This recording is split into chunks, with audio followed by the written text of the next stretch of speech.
"That's my child," said the millionaire, seeing her maid's adopted baby. One birthmark from 1945 proved it. When the millionaire woman looked at the adopted baby in her maid's arms, her face went pale as death. The distinctive birthmark on the infant's neck was identical to the one her own child had possessed, the child she had buried 20 years ago. It was impossible, yet the proof was staring her in the face. Elizabeth Montgomery stood frozen in the doorway of her servants' quarters, unable to speak, unable to move. Her entire body trembled as she stared at the small, innocent face of 6-month-old Daniel. The air in the room grew thick and suffocating. Her vision narrowed until all she could see was the strawberry-colored birthmark shaped like a perfect crescent moon. The exact same mark in the exact same spot as her son Thomas, who had died in 1945. "That's my child," Elizabeth finally whispered, her voice barely audible. Then louder, her finger pointing accusingly at the infant. "That's my child." Maria Gonzalez, who had been employed as a maid in the Montgomery estate for just 3 months, clutched her adopted son protectively to her chest. "Mrs. Montgomery, please, you're frightening Daniel," she pleaded, backing away from her employer. But Elizabeth was beyond reason. She lunged forward, attempting to grab the baby from Maria's arms. "Give him to me! That's Thomas! That's my Thomas!" she screamed, her carefully maintained composure completely shattered. The commotion brought Richard Montgomery running to the scene. The 58-year-old business tycoon had to physically restrain his wife, who was now hysterical, tears streaming down her face as she continued to reach for the infant. "Elizabeth, stop this immediately!" Richard commanded, his voice sharp with concern and embarrassment. He had never seen his collected, dignified wife behave this way. "You're not well. You need to lie down." What began that day in the Montgomery mansion would soon spiral into one of the most bizarre and disturbing cases of the 20th century, one that would challenge not only our understanding of life and death, but the very nature of identity itself. Dr. Jonathan Hayes, the family physician who was called to the estate to sedate Elizabeth, would later document the events in his private journal, which was discovered only after his death in 1997. Dr. Hayes had been treating the Montgomery family for over 20 years and was one of the few people who knew the full, tragic history that preceded this shocking incident. "I arrived at the Montgomery estate approximately 40 minutes after receiving Richard's urgent call," Dr. Hayes wrote. "I found Elizabeth in a state of extreme agitation. She was alternating between sobbing uncontrollably and making demands to see her son again. When I attempted to administer a mild sedative, she grabbed my arm with surprising strength and stared directly into my eyes. 'Jonathan,' she said, using my first name despite our professional relationship, 'you delivered Thomas. You saw the birthmark. Go look at that baby and tell me I'm wrong.'" Dr. Hayes continued in his journal. "To appease Elizabeth, and frankly out of medical curiosity, I asked to examine the infant in question. What I observed left me profoundly disturbed. The birthmark was indeed identical in shape, size, and location to the one I had noted on Thomas Montgomery's medical records 20 years prior. This is, of course, scientifically impossible, yet I found myself unable to dismiss it as mere coincidence. But what happened next would shake the doctor's scientific foundations to their core. While examining baby Daniel, Dr. Hayes noticed something that made the blood drain from his face. The infant had a small indentation on the back of his skull, barely noticeable beneath his fine baby hair. Thomas Montgomery had died from a head injury, specifically a depressed fracture in exactly the same location. The doctor's hands began to shake so violently that he had to hand the baby back to Maria. He excused himself and promptly vomited in the nearby bathroom. When he returned, Richard Montgomery was waiting for him in the hallway, his face ashen. "Well, are you going to tell me my wife has gone completely insane, or is there something to her claims?" he demanded. Dr. Hayes could barely meet the man's eyes. "Richard, I can't explain it, but there are similarities that are difficult to dismiss. I would like to run some tests, with your permission and Maria's consent." What followed was an investigation unlike any other, one that would involve not only medical examinations, but eventually paranormal researchers, genetic scientists, and even the authorities. For the connections between baby Daniel and the deceased Thomas Montgomery went far beyond physical markings. Maria Gonzalez had adopted Daniel from St. Catherine's Orphanage just 2 months prior. According to the orphanage records, the baby had been abandoned on their doorstep with no identification except for a small piece of paper with the name Daniel written on it. The timing aligned perfectly with Elizabeth's first encounter with Maria. She had hired the young woman specifically because she needed help after her longtime housekeeper retired. "It was as if something guided me to her," Elizabeth would later tell investigators. "I saw her in the employment agency and felt drawn to her immediately. Now I understand why." Dr. William Stevenson, a respected geneticist from Harvard University who was brought into the case, conducted DNA tests on both the Montgomery family and baby Daniel. The results defied conventional science. The genetic markers present in the infant's DNA showed patterns that were remarkably similar to those of the Montgomery lineage, Dr. Stevenson reported. However, they were not consistent with what we would expect in a direct blood relation. Instead, they displayed what I can only describe as genetic echoes, as if the child's DNA contained fragments or impressions of the Montgomery genetic code rather than a direct inheritance. Dr. Stevenson's hands trembled as he delivered his findings to the small group gathered in Richard Montgomery's study. "In my 30 years of genetic research, I have never encountered anything like this. It's as if the child is a partial genetic reconstruction rather than a natural birth." The implications were too disturbing to voice aloud in that moment, but everyone present understood. They were potentially looking at a case of reincarnation or something even more inexplicable that had somehow left physical evidence. But the story of Thomas Montgomery's death held secrets that had been buried for 20 years, secrets that would now come crashing into the present with devastating force. Thomas had been the only child of Elizabeth and Richard Montgomery, born after years of fertility struggles. His birth in 1944 had been celebrated throughout their wealthy social circle. The baby was healthy, perfect in every way except for the distinctive crescent-shaped birthmark on his neck, which Elizabeth had considered a unique beauty mark, a sign of her son's specialness. The official record stated that 13-month-old Thomas had died in an accidental fall down the stairs while under the care of his nanny, Margaret Winters. The nanny claimed she had been cleaning in another room when she heard the terrible sounds of the baby tumbling down the grand staircase of the Montgomery mansion. By the time she reached him, Thomas was unconscious. He died before medical help could arrive. Elizabeth never fully recovered from the loss. Though she and Richard tried to have another child, they were unsuccessful. The Montgomery line would end with them, or so they believed, until the day Elizabeth saw baby Daniel in her maid's arms.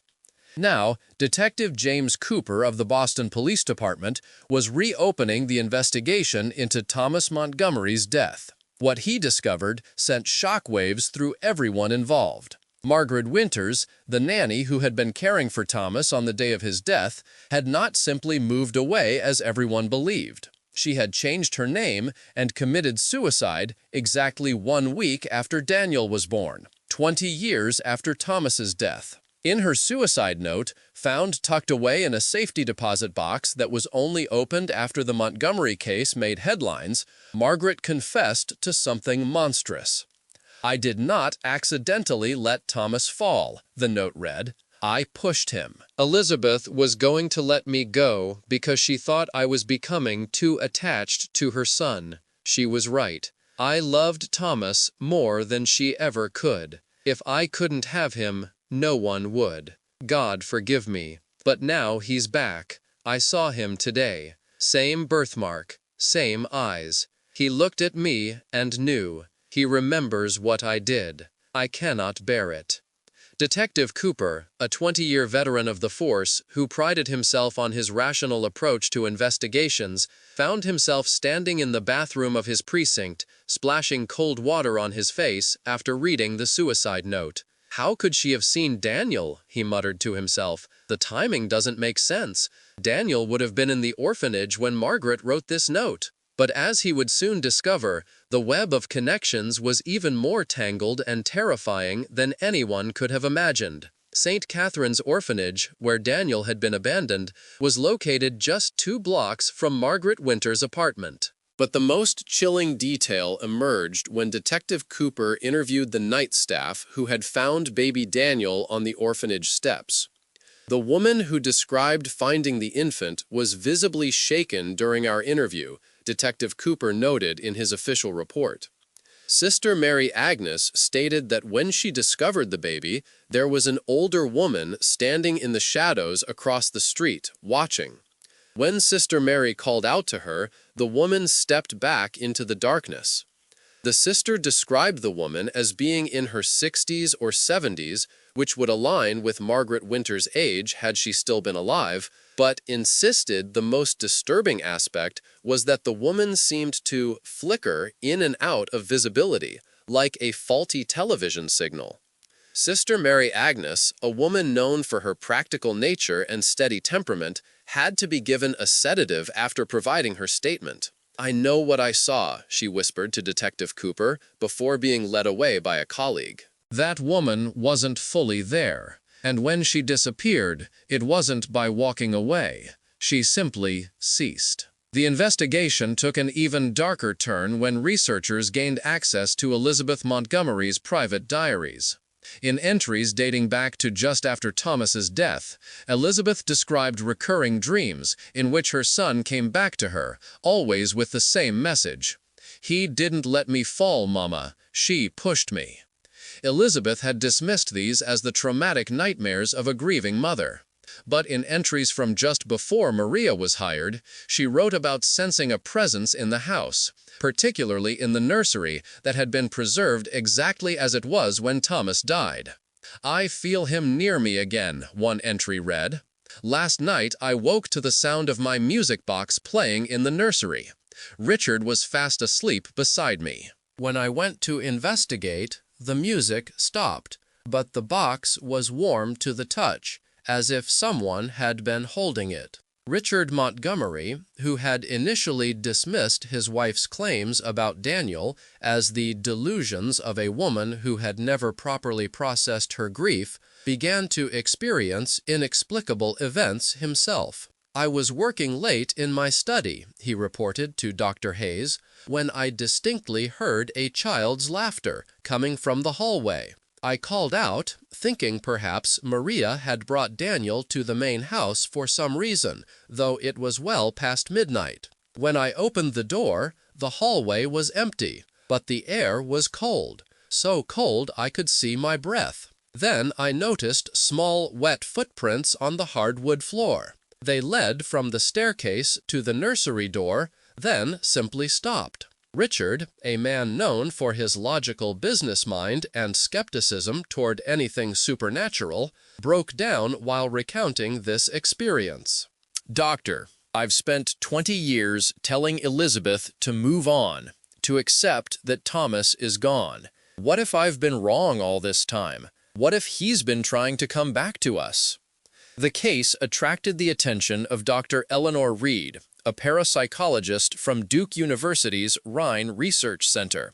Dr. Reed had spent her career investigating claims of reincarnation, particularly cases involving children who possessed birthmarks or physical characteristics that corresponded to wounds or distinctive features from purported past lives. The Montgomery-Daniel case presents compelling physical evidence that cannot be easily dismissed, Dr. Reed stated in her preliminary report.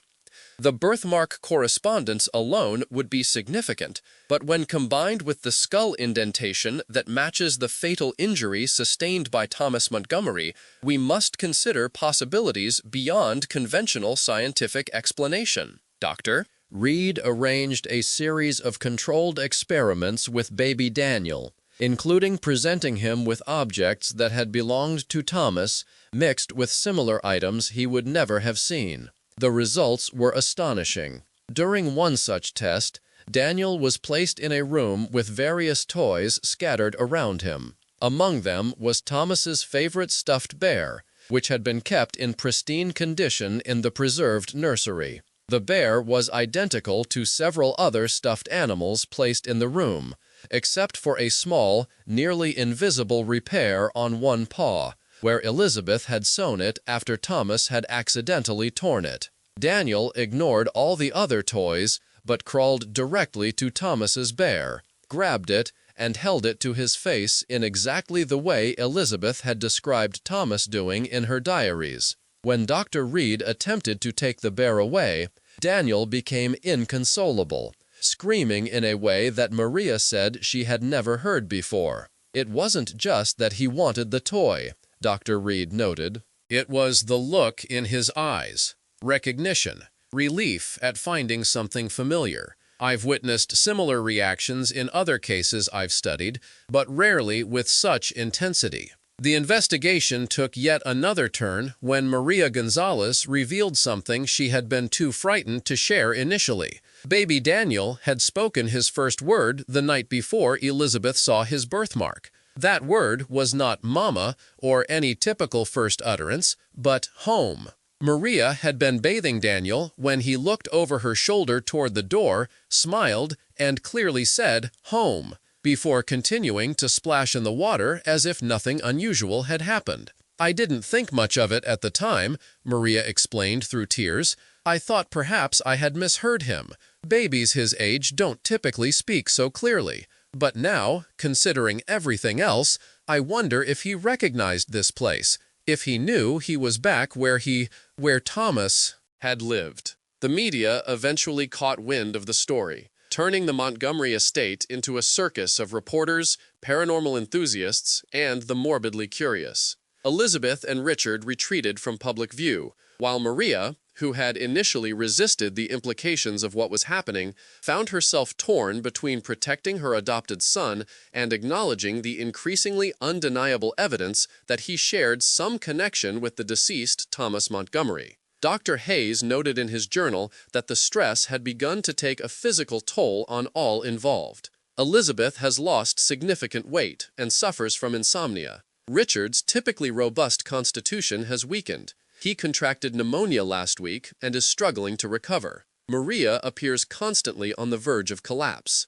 Only the baby seems to thrive in this atmosphere of tension and mystery, growing stronger and more alert each day. The breaking point came when Daniel, now 7 months old, began to display behaviors that could not be explained by coincidence or suggestion. He would become agitated whenever anyone approached the staircase where Thomas had died. He showed recognition of rooms in the mansion he had never been taken to. Most disturbing of all, he began to cry and tremble violently whenever Margaret Winter's name was mentioned in his presence.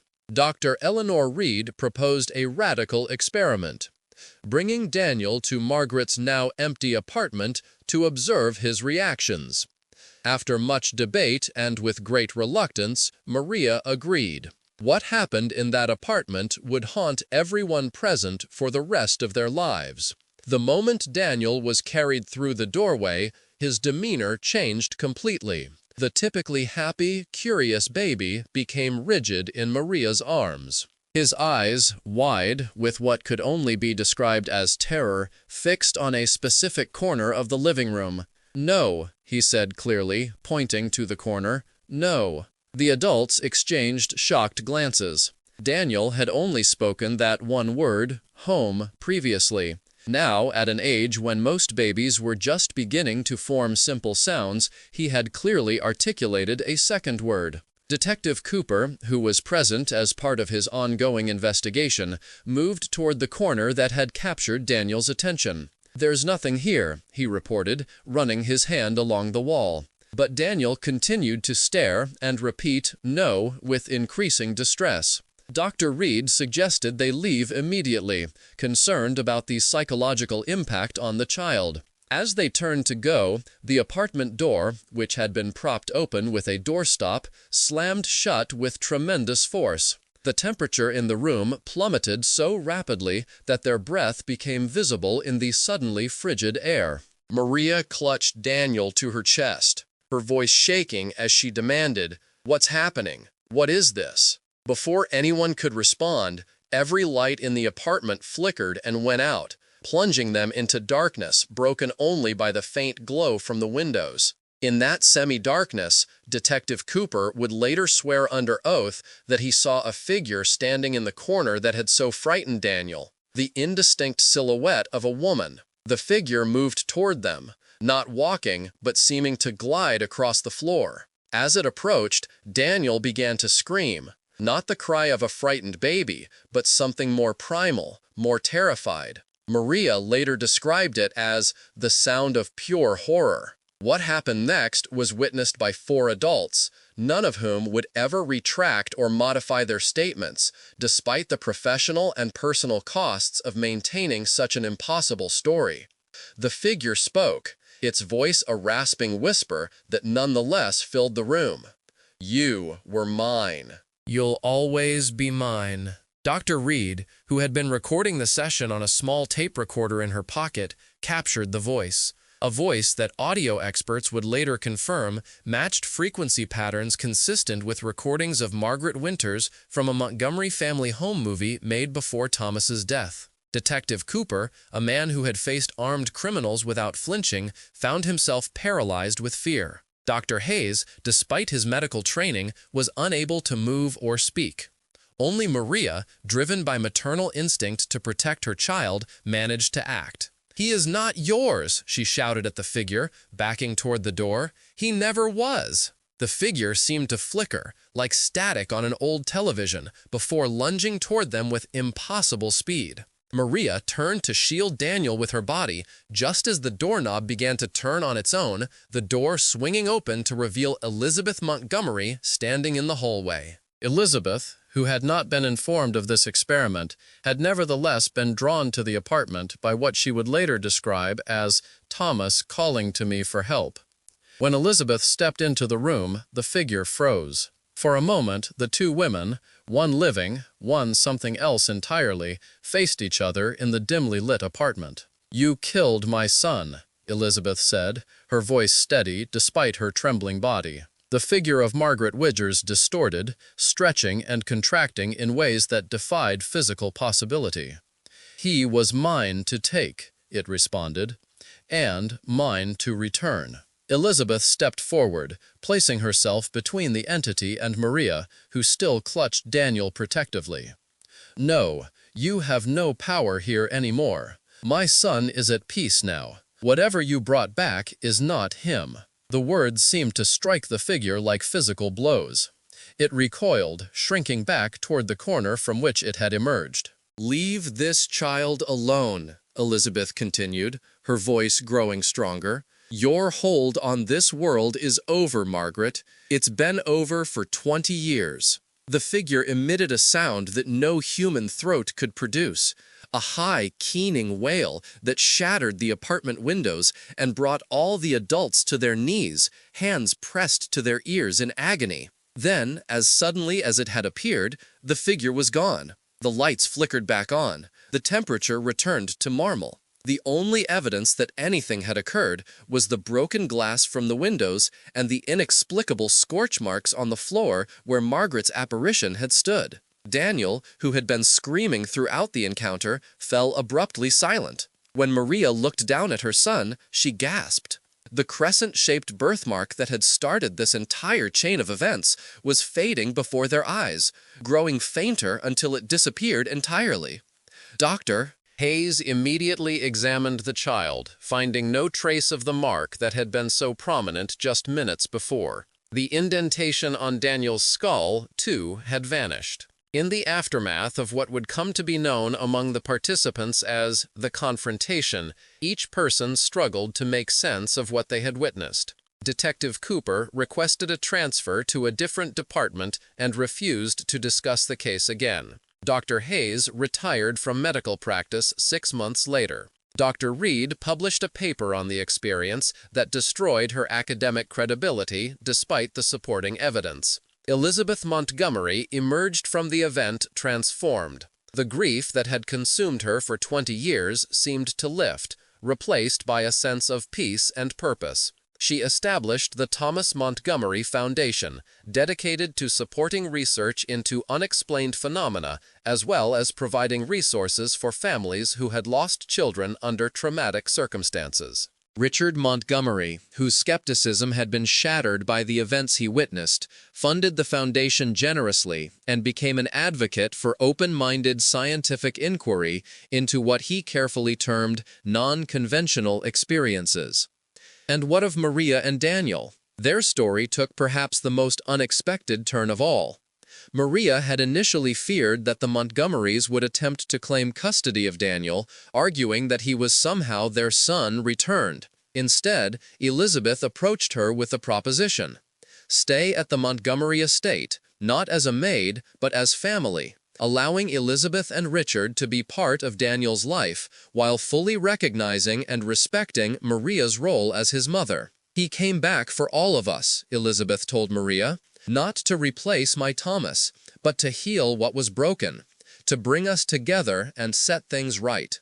Daniel grew into a healthy, normal child, with no further inexplicable knowledge of the Montgomery family or their home. The birthmark never reappeared. He retained no memory of the confrontation or of any past life as Thomas Montgomery. By all accounts, whatever connection had existed between the two children had been severed that day in Margaret Winter's apartment. Or, at least, that's what everyone believed until Daniel's 18th birthday, when he approached Elizabeth with a sketch he had drawn, a perfect rendering of the view from Thomas's nursery window, a room he had never entered. "I've been having these dreams," he explained to a visibly shaken Elizabeth, "about this house, but different. The furniture was older, the colors were different, and there was a woman." The investigation into the Montgomery-Daniel case remains open to this day. Margaret Winter's apartment building was demolished in 1998 after multiple tenants reported hearing a child's cries and a woman's whispers coming from empty rooms. The original Montgomery mansion still stands, though it has been converted into a research center for the Thomas Montgomery Foundation. Dr. Eleanor Reed's audio recording of The Confrontation is kept in a secured vault at the Foundation headquarters, available for review only by authorized researchers who must sign extensive confidentiality agreements. Those who have listened to it describe the same reaction: an overwhelming sense of standing at the edge of a reality much larger and more complex than we dare acknowledge. Elizabeth Montgomery passed away peacefully in her sleep in 2008. In her final journal entry, found on her nightstand, she wrote, "I understand now. Death is not an ending, but a door. Sometimes, rarely, that door swings both ways. Thomas showed me that. Daniel showed me that. I am no longer afraid." Could the boundaries between life and death be more permeable than science has acknowledged? Is consciousness capable of transcending the physical body, carrying with it memories and even physical markers into a new life? The Montgomery case suggests possibilities that challenge our most fundamental assumptions about reality. What would you do if confronted with evidence that someone you loved had returned in a new body? Would you embrace the impossible or retreat into the safety of disbelief? Leave your thoughts in the comments below. And if you've experienced anything similar in your own life, share your story. Don't forget to subscribe to our channel for more explorations of the unexplained, the mysterious, and the cases that science still cannot fully explain. Remember, sometimes the most disturbing truth is that our understanding of reality may be tragically incomplete.